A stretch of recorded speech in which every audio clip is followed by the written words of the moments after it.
սահմանափակ ինչները որ է ստանալ երկրորդ ականախբյուրներից ես մի քանի այցի շրջանակներում Երևան այցի շրջանակներում նույնպես թույլ է տալիս ինձ գիտակցել առաջընթացը թե ինչպես է ամեն ինչ ընթանում տարածաշրջանում այժմ ես հուսով եմ որ այս մի այցը կկոմպենսացնի իմ տեղեկատվության պակասը իհարկե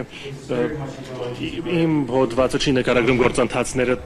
Կովկասում այն ավելի շատ նկարագրում է ռուսական քաղաքականությունը ռուսական մոտեցումը տարածաշրջանում եւ այդ պատճառով այո ես ուսումնասիրում եմ ռուսական քաղաքականությունը շատ մոտիկից արդեն երկար տարիներ եւ վերջին 3 տարվա ընթացքում իմ քննադատողական մտածողությունը ձեռք է բերել նոր եզր իմ համար այլևս անհնարին է ներկայացնել հավասարակշռված օբյեկտիվ վերլուծություն, որովհետև իմ կարծիքով ագրեսիայի հանցագործությունը եւ չկա միջին տեղանք հնարավոր չէ այն արդարացնել, հնարավոր չէ այն բացատրել եւ վերջին 3 տարվա ընթացքում իմ գրվածներից շատերը հավասարակշռված չէին, հավասարակշռված գնահատական չէին իմ մոտ կա այն տպավորություն է, որ ես ինքս պատերազմ եմ վարում, իմ շատ փոքր խրամատից եւ ինձ թվում է որ ես գիտեմ թե ովքեր են դաշնակիցները եւ ովքեր են թշնամիները իմ մոտ տպավորություն է ստեղծում եւ որ ես մասնագիտորեն օբյեկտիվ չեմ ես մասնակցում եմ եւ դա փոխում է իմ ընկալումը դուք եւ ես այդ պատճառով դուք պետք է բախվեք դրա հետ եւ ես դա չեմ փորձում թաքցնել եւ չեմ փորձում ժխտել դա ես խոստովանեցի մենք վերջացրեցինք իմ խոստովանումը եւ թույլ տվեք ինձ սկսել այն կետով, որը շատ Կովկասի վերլուծության շրջանակներում շատ հաճախ է նշվում, դա պոլիտիկան է եւ դա այն ոսպնյակն է, որի միջով ուսումնասիրվում են բազում գործընթացներ եւ բացատրվում են գործընթացները այս տարածաշրջանում շնորհակալություն ներեցեք շատ հաճախ դա միակ ոսպնյակն է այս տեսակետի համար Իմ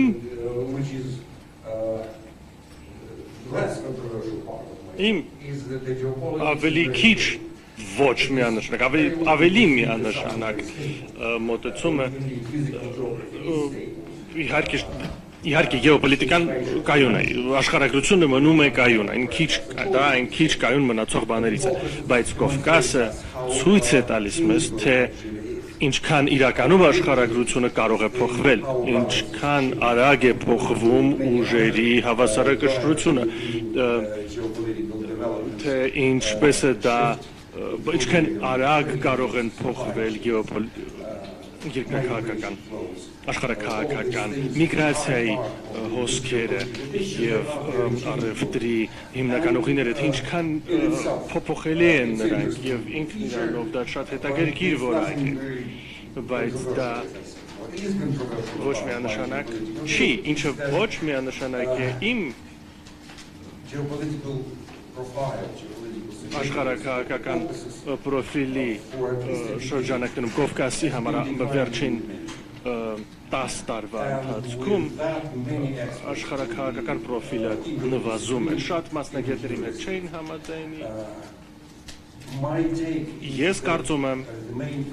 որ հիմնական գործոնը որը նպաստում է Կովկասի աշխարհաքաղաքական պրոֆիլի պակասմանը դա ավելի ցածր մասնակցությունն է հիմնական խոշոր դերակատարների կողմից շատ հաճախ դա նկարագրվում է որպես հիմնական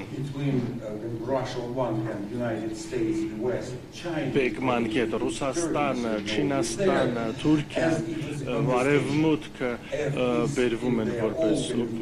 Օրինակ, նրանք բախվում են եւ փորձում են տարածել նրանց ազդեցությունը այս տարածաշրջանի վրա մրցակցելով իրար հետ եւ բայց մոտիկից ուսումնասիրելով այն ինչ տեղի ունենում մենք տեսնում ենք որ այս բոլոր արտաքին գործականները միգուցե Թուրքիայի բացառությամբ ավելի ու ավելի քիչ հետաքրքրություն են ցույց տալիս Կովկասի նկատմամբ, այլևս ավելի քիչ են ընկալում այն որպես մարտադաշտ, նրանց շեղվում է նրանց ուշադրությունը բազում պատճառներով եւ դա ոչ միայն աշխարհակահաղականության պատճառով է, բայց նաեւ ոչ միայն ուժի հավասարակշռության պատճառով է, դա կարելի է անվանել աշխարհատնտեսություն, որը շատ կապակցված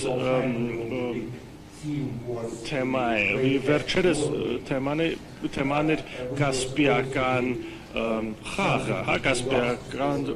ծովի խաղը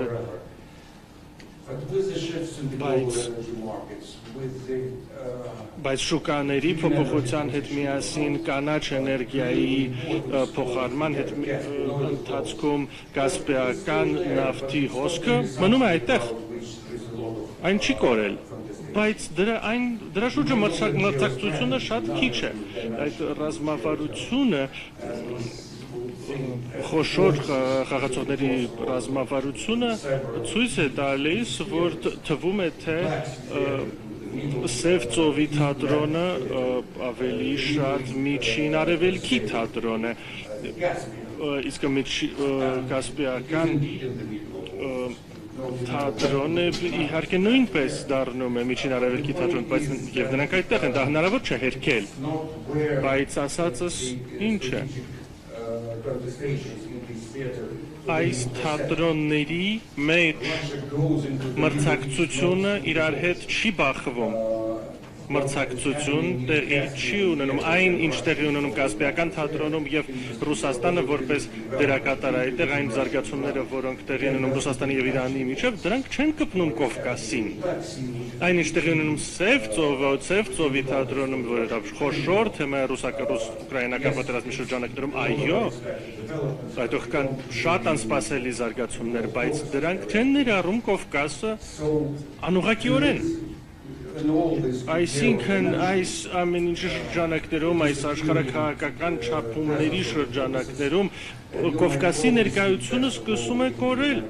եւ լավագույն օրինակը դա ԱՄՆ-ի ընթացիկ իրավիճակն է, որը այնքան շատ սպասելիքներ կան ադմինիստրացիայի փոփոխության շրջանակ համատեքստում թվում է թե որ նոր համատեքստ է գալու որ նոր հրահանգներ, նոր ուղերձներ, նոր սիգնալներ, նոր ազդեցություններ, բայց այն թե ինչ ես զգում այս պահի դրությամբ, այս օրերին Կովկասը Վաշինգտոնում մտավոր քարտեզի վրա չի գտնվում։ Ամեն հնարավոր եւ անհնարին ուղղության մեջ Կովկասը չի հաշվի առնվում եւ տպավորություն է ստեղծվում, որ դա ինչ-որ մի բան է, որը չի փոխվելու աշխարհակահաղական Կովկասի աշխարհակահաղական կարևորության կորուստը այդ անխուսափելիորեն ցույց է տալիս այս տարածաշրջանի կարևորությունը խոշոր ուժերի աչքերում եւ դրա ակնարկն նաեւ այն է, որ փորձագետների վերլուծության մեջ լարման անկում։ Ես մի քանի տարի է, որ Կովկասում եւ ես ուսումնասիրում եմ գրականությունը եւ այս իմ հոդվածի սևագիրը դուք տեսնում եք 1 մետր երկարությամբ աղբյուրների ցանկ, որ կարող 2 մետր երկարություն ունենար, բայց իմ ընկերների շնորհիվ այս փոքրացրեցի, բայց իհարկե դա կարևորությունը, Կովկասի կարևորությունը պակասում է, բայց փորձագետների վերլուծության ծավալը չափազանց մեծ է, այն մնում է չափազանց մեծ, շարունակում է մնալ, շարունակում է ընթանալ եւ մենք տեսնում ենք այս խաչմերուկի վերլուծության կարևորությունը եւ դա որպես վերլուծության աղբյուր ես մի բանի հետ մենք շատ տարաձայնություններ ենք լսելու այս համաժողովի ընթացքում այդ հարցերի շուրջ հենց այդ պատճառով ես պրովոկատիվ արտահայտություններ եմ տալիս, որովհետև ես դրանք սիրում եմ ավելի շատ քան լուծումներ։ Առաջ անցնելով ես փորձում եմ դիտարկել, թե ինչպես Ռուսաստանի քաղաքականությունը Կովկասում փոփոխվել է վերջին 10-ից 12, միգուցե 15 տարվա ընթացքում եւ ինչ մենք կարող ենք տեսնել այս պահին Մոսկվայում։ Դա այն է, իհարկե փորձագետների վերլուծության պակաս չկա արևմտքում, բայց Կովկասը ներկա է քննարկումներում, ներկա է մնում եւ գործողությունների շրջանակներում չի պակասում եւ մենք տեսնում ենք, որ Ռուսաստանի կառավարության համար օրինակ կենտրոնական Ասիան պատերազմի պատճառով նաև ավելի լուրջ կարևորություն է ձեռք բերել, դա այն գտնվում է տարածաշրջանում, որտեղ նախագահ Պուտինը շարունակում է ճամփորդել եւ վերջին մի քանի տարվա ընթացքում ինքը արել է մի քանի այց կենտրոնական Ասիայի ավելի շահաճախ, քան իր կառավարման տարիների նախորդ կառավարման տարիներում ես շատ չեմ աշխատում կենտրոնական Ասիայի մասին եւ այս հոդվածը ամբողջ սովետական տարածաշրջանի մասին չէ, եւ միանշանակ կենտրոնական Ասիան չի ընդգրկում հարավային Կովկասը, բայց այնինչ նախորդել է պատերազմին, դա մի այլ ժամանակաշրջան է, թվում է թե անցել են դարեր, տասնամյակներ, պատերազմը նոր է սկսվել, բայց տպավորություն կա, որ մի տասնամյակ է անցել արդեն։ Ես չեմ խորանալու ես չեմ ուզում պատմական հնարավորությամբ զբաղվել, բայց ես ուզում եմ մի բան ասել։ Այս պատերազմի համատեքստից մի քիչ դուրս։ Սկզբում համաճարակներ եւ Ռուսաստանի սկզբունքն այն էր, որ դա Ռուսաստանի միջազգային ներգրավվածության ուժեղացման հնարավորություն է, որ ինքը զարգացնի իր փափուկ ուժը այս սպառնալիքի շրջանակներում, բայց նրանք բաց թողեցին այդ հնարավորությունը ամբողջությամբ։ Ռուսաստանում նրանք շատ վատ աշխատեցին այդ թեմայի հետ եւ Ռուսաստանի դերը ուժեղացումը հետսովետական տարածաշրջանում Ռուսաստանի դերը ուժեղացնելու հնարավորությունը բաց է թողնվել։ Իմ երկրորդ կետն այն է, որ այդ ժամանակաշրջանում, որը նախորդել է Ուկրաինայում պատերազմ, մի միտում սկսեց հայտնվել, իհարկե այն թաքնված էր բազում շերտերի տակ, քաղաքական կամուֆլաժի շերտերի տակ, բայց դանդաղորեն Ռուսաստանը նահանջում էր Թուրքիայի ճնշման տակ։ Իմ գործընկերները ավելի շատ կխոսան դրա մասին, բայց ես ուղղակի ուզում էի նշել, որ այս միտումը սկսվել է Լիվիայում 2019 թվականին, երբ Թուրքիան կանգնեցրեց իր հարձակումը Վագների խումբը կանգնեցրեց իր հարձակումը Տրիպոլիում եւ Էրդողանի բանակցությունները Սիրիայում հրադադարի մասին նշանակում էին, որ Իդլիբը հասանելի չէ ոչ Ռուսաստանին եւ Ասադի ռեժիմը շարունակում էր իր գործունեությունը եւ այդ միտման ամենաուժեղ արտահայտումն էր դա իհարկե Կովկասում պատերազմն էր 2020 թվականին, որը բավական շոկային էր Ռուսաստանի համար։ Թե ինչքան ուժգնային էր այն, թե ինչքան արագ էր այն զարգանում, թե ինչքան մեծ էր Թուրքիայի դերը, որոշիչ դեր այդ պատերազմի ավարտում եւ միտումը շարունակվում է։ Անհատական հարաբերությունները այդ երկու առաջնորդների միջև ունեին իրանց լավ եւ վատ պահերը, բայց Ռուսաստանի նահանջը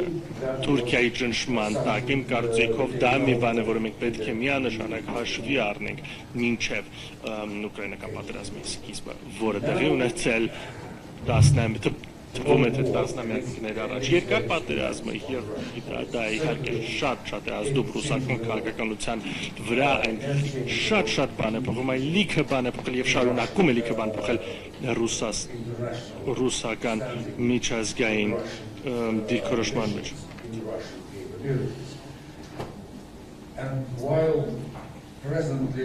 Եվ վերջին տարվա ընթացքում պատերազմը թվում է թե մնում է ստատիկ քաղաքական ճակատամարտները դրա շուրջ մնում են շատ բարձր, շատ ուժգնային նրանք շատ արագ փոխվում են եւ նրանք վերլուծությունները շատ տարբեր են պատերազմի սկզբում դա շոկային էր թվում է թե տեղի ունեցողը անհնարին է եւ վերջին բայց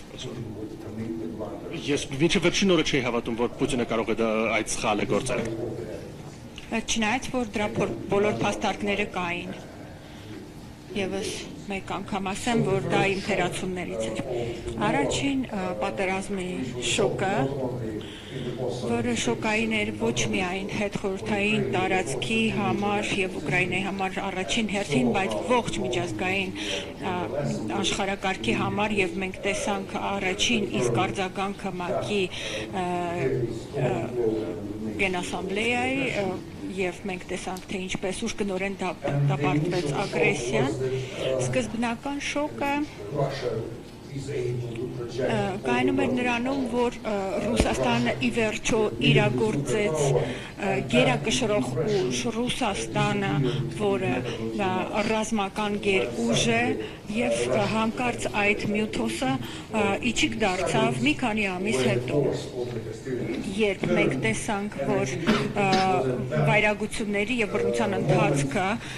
ինչ որ պահին բեկվեց, մենք հասկացանք, որ դա Այն պահն էր, երբ կովկասյան պետությունները հասկացան, որ պատերազմը ինքնին իսկ նոր հնարավորություններ է եւ Ռուսաստանը կարող է երկար ժամանակով այդ պատերազմը վարել եւ այն կարող է նաեւ իր ուժը տարածել Եվ Ռուսաստանի հնարավորությունը այդ իր ուժը տարածելու Կովկասյան տարածաշրջանի վրա էապես նվազել է։ Ի վերջո դա բերեց նաև մատակարարման ցանցերի փոփոխությանը դեպի Ռուսաստան սանկցիաների պատժամիջոցների պատճառով որոշ սանկցիաներ օրինակ ընձեռնեցին հիանալի տնտեսական հնարավորություններ որոշ հետխորհրդային հանրապետությունների համար Կիրգիզիան էապես շահեց, բայց նաև մենք տեսանք, որ Կովկասում հանկարծ որոշ ապրանքատեսակների կամ կարելի ասել գրեթե ամեն ինչի մասով աճեց, սկսած տեխնոլոգիաներից վերջացրած ինչ-որ պահեստամասերով և որոշ առևտրային ճանապարհներ Մոսկվայի համար ուղղակի փակվեցին, որոշ երկարամյա համագործակցության օրինակներ պարզապես իջիկ դարձան և կովկասյան պետություններից որոշները շահեցին այդ Ռուսաստանի հանդեպ սանկցիաներից։ Բայց իհարկե մեղադրել ոչ ոքի չի կարելի այդ առևտրի հնարավորությունները պարզապես հնարավոր չէր բաց թողնել։ Բացի այդ մենք տեսանք, որ ազդեցություն գործեց Ռուսաստանից էմիգրացիայի նոր ալիքը։ Գիտեք, միգրացիան միշտ բերում է խնդիրների, բայց նմանատիպ միգրացիան նաև բերում է իր հետ որոշ առավելություններ, որովհետև Ռուսաստանից դուրս եկան առավել կրթված, առավել հմուտ մարդիկ, որոնք վերադասավորեցին իրենց գործնական կապերը և վերսկսեցին նոր կյանք այլ երկրներում, շատերը իրենցից բնակվեցին Վրաստանում և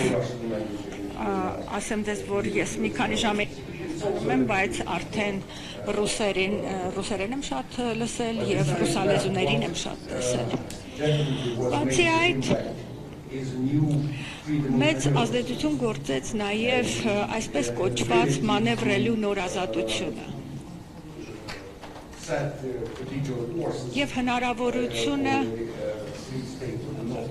տարբեր ուղղություններով զարգանալ Կովկասյան 3 հանրապետությունների համար։ Շահեց առավելապես ես կարծում եմ այդ իրավիճակում Ադրբեջանը իր համար դա հնարավորություններ վերջնական լուծումը տալ Լեռնային Ղարաբաղի խնդրին եւ դուրս մղելու ռուս խաղաղապահներին այդ տարածաշրջանից առանց մեծ առարկումների։ Դա մի նշան էր, եւս մեկ նշան էր վերջերս տեղի ունեցած Ռուսաստանի եւ Ադրբեջանի մեջ բարձր ինտենսիվություն ունեցող քաղաքական վեճը, որը կապված էր այն ինքնաթիռի հետ, որին խոցեցին ռուսական հրետանավորները եւ այն քենը, որ Ալիևը քշեց Մոսկվայի հանդեպ, էապես նվազեցրեց Ռուսաստանի հնարավորությունը դոմինանտ լինելու այս տարածաշրջանում։ Եվ ոչ միայն դա։ Ռուսաստանին ստիպեցին տարբեր ձևերով ներողություն խնդրել Ադրբեջանից այս իրավիճակում։ Այս շարժումները, այս ազատ շարժումները եւ ինձ հետաքրքրում է այսօր նաեւ իմանալու, թե ինչպես է Հայաստանում զարգացումը տեղի ունենում։ Ռուսաստանում իհարկե ավելի սուր է ընկալվում ռուսաստանյան ռիսկի գործոնը, քան երկու այլ կովկասյան երկրներում, որովհետև Վրաստանում Ռուսաստանի պատերազմական մեքենան ավելի բարձր ռիսկայնությամբ է հղի եւ այն էապես ազդում է Վրաստանում քաղաքական ճգնաժամի եւ հերթականության վրա, նաև ընտրությունների վրա էապես ազդեցություն դա ունեցավ, մենք հաստատապես դա տեսնում ենք, սակայն այս իմաստով պատերազմի ազդեցությունը 3 հարավկովկասյան երկրների վրա հետևյալն է, նրանք տարբեր վեկտորներով են զարգանում, տարբեր զգացմունքներ ունեն եւ վերաբերմունք առ պատերազմը եւ ասեմ ձեզ, որ ընդհանուր հիմքեր գտնելու համար այդ 3 հարավկովկասյան պետությունները այսօր ունեն ավելի ու ավելի քիչ փաստարկներ եւ միմյանցից հեռանում են եւ ասեմ ձեզ դրա հետ զուգահեռ էապես աճել է անջրպետը հարավային եւ հյուսիսային Կովկասի միջև եւ ասեմ ձեզ, որ այդքան էլ շատ հարվածներ չենք տեսնում իհարկե հյուսիսային Կովկասի նկատմամբ Ուկրաինայի կողմից, չնայած որ դա Ռուսաստանի տարածքն է եւ կարծում եմ, որ այն որ դա Կովկաս է ի վերջո որոշ դերակատարում ունի։ Եվ ասեմ ձեզ, որ այս նոր իրավիճակը ավելի ու ավելի շատ միմյանցից անջատեց եւ տարածություն լայնեցրեց 3 հարավկովկասյան հանրապետությունների միջև եւ ավելի մեծացավ հեռավորությունը հարավ եւ հյուսիսային Կովկասի միջև։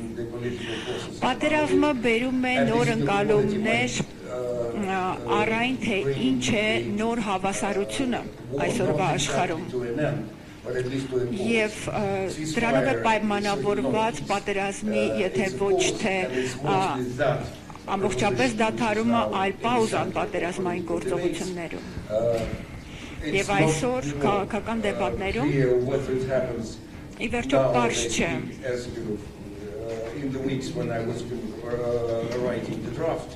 Եվ ասեմ ձեզ, որ երբ ես գրում էի իմ բանախոսությունը այս կոնֆերանսի համար, այդ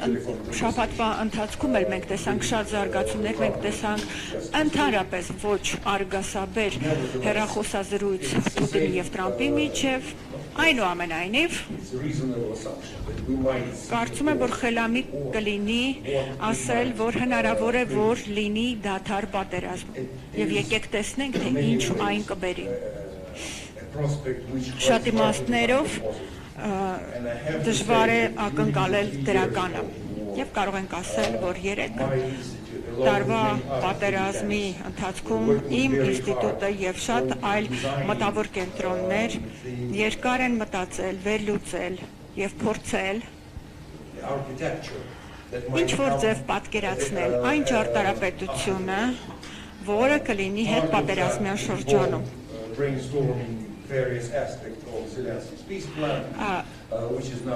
Եվ մենք մասնավորապես վերլուծում էինք Զելենսկու խաղաղության պլանը, որը այսօր գրեթե մոռացված է,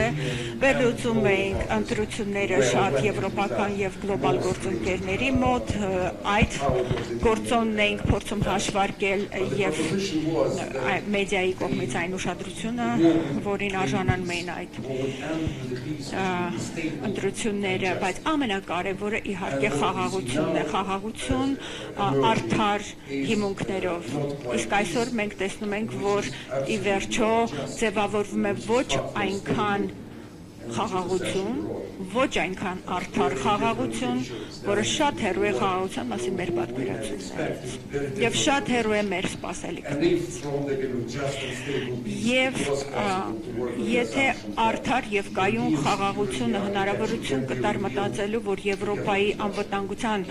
ճարտարապետությունը կարող է վերականգնվել Ռուսաստանի հետ միասին, վերակառուցվել այնպես, որ Ռուսաստանը դառնա այդ գործընթացի մասնակից եւ վերսկսվեն տնտեսական կապերը Եվրոպայի եւ Ռուսաստանի միջեւ, ապա այսօր մենք արդեն տեսնում ենք մի այլ հեռանկար, որ Եվրոպայի անվտանգային համակարգը կարող է միայն կառուցվել եւ գործել ընդդեմ Ռուսաստանի։ Ես ասեմ, որ շատ ջանք եմ գործադրել, փորձելով այս գաղափարը տարածել, բայց ասեմ ձեզ, որ սա է կյանքի փաստը։ Եվ այս փաստից բխում են շատ այլ հետևանքներ, ներառյալ զսպման ռազմավարությունը, որը պետք է վերաձևավորվի, ներառյալ այն, թե կարողանա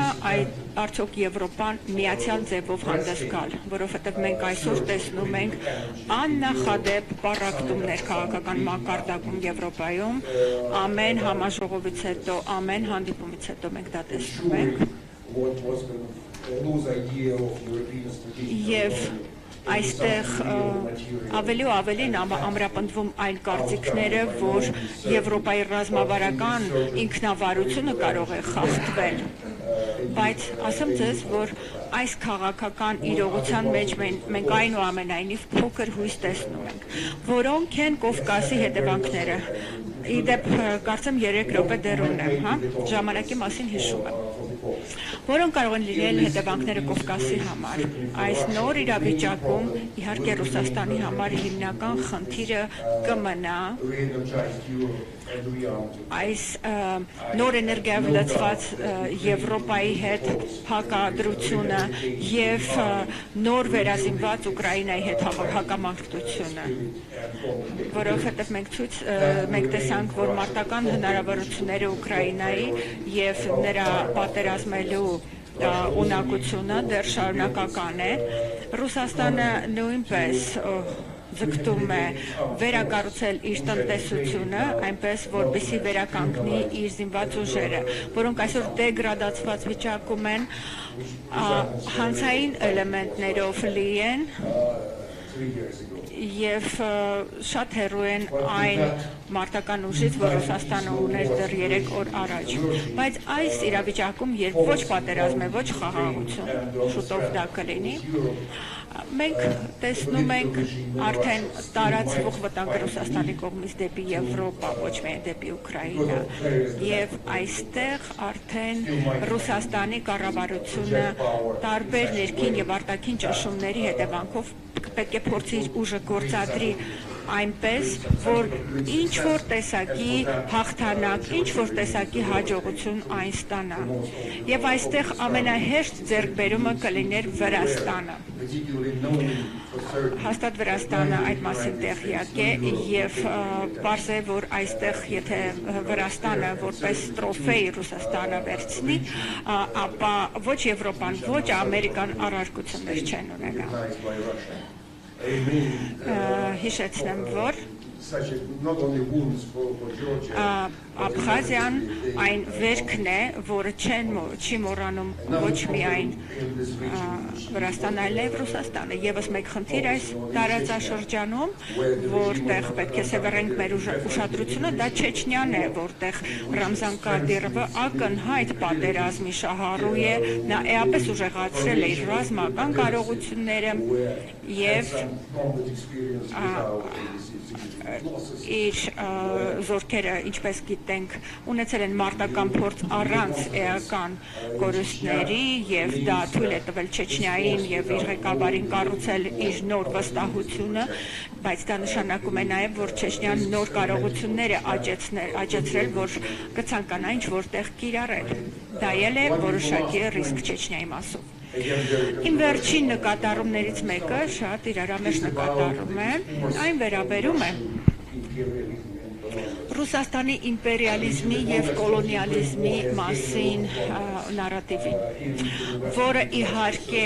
աճող կարևորություն է ունենում ուկրաինական պատերազմում եւ այն, որ Ռուսաստանը այսօր կառուցում է իր քաղաքականությունը իմպերիալիստական էքսպանսիայի հիմունքների վրա, բոլորը այսօր ընդունում են որպես աքսիոմա։ Ես չեմ կարծում, որ մենք այս նարատիվ վառ տեսնում ենք Կովկասում։ Ես չեմ տեսնում, որ Մոսկվան Կովկասում այդքան ֆիքսված է սովետական միությունը վերականգնելու վրա, դառնալու այս տարածաշրջանի հեգեմոն ուժը։ Ես դա չեմ տեսնում։ Եվ միգուցե այստեղ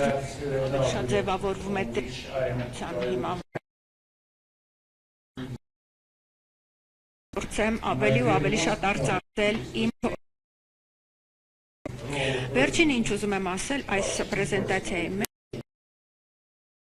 դերակատարումն է իր անձնական վերաբերմունքը հարավկովկասյան տարածաշրջանին, իր վերաբերմունքը առայն թե ինչպես կավարտվի Ուկրաինայի պատերազմը եւ ինչ կլինի հետո։ Առաջին խոսնակը մեզ ցույց տվեց ժամանակի մեջ տեղավորվելու փայլուն ունակությունը եւ կարծում եմ, որ ես էլ ժամանակը սպառեցի, ուստի շնորհակալ եմ ձեր ուշադրության համար։